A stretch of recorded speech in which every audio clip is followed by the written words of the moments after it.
আসসালামু আলাইকুম প্রিয় বন্ধুরা।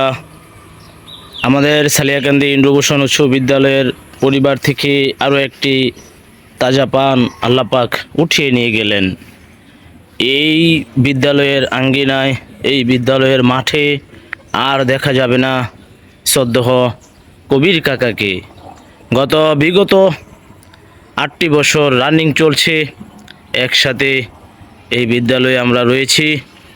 তো বুধবার সকালবেলা আমার সাথে শেষ দেখা, বিদ্যালয়ে প্রবেশ করেছিল।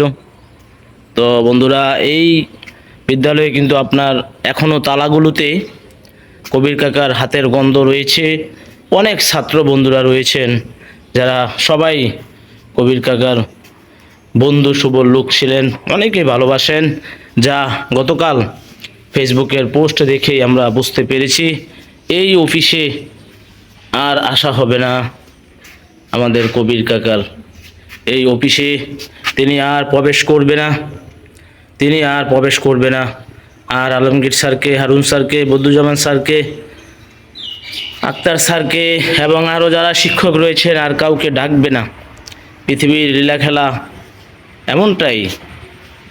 যিনি গতকাল ছিলেন আমাদের এই বিদ্যালয়ে, আজ কিন্তু তিনি রয়েছেন শান্তির ঘুমে। যে খাটের মাঝে তিনি শুয়ে রয়েছেন, সেই খাট থেকে কেউ আর ঘরে প্রবেশ করে না। যে খাটে তিনি শুয়ে রয়েছেন, সেই খাটে করে তাকে নিয়ে যাওয়া হবে জীবনের শেষ বাড়িতে। প্রিয় বন্ধুরা, খুবই ভারাক্রান্ত মন যখন গতকাল সন্ধ্যার আগে দিয়ে খবরটি শুনেছি, নিজেকে আর ঠিক রাখতে পারেনি। প্রচুর পরিমাণে খারাপ লেগেছে এবং প্রত্যেকটা এলাকার ছাত্র যারা রয়েছে, এলাকার মুরব্বী থেকে শুরু করে সবাই অবাক যে আল্লাহ পাকের এই হুকুম, এত তরতাজা একজন মানুষ।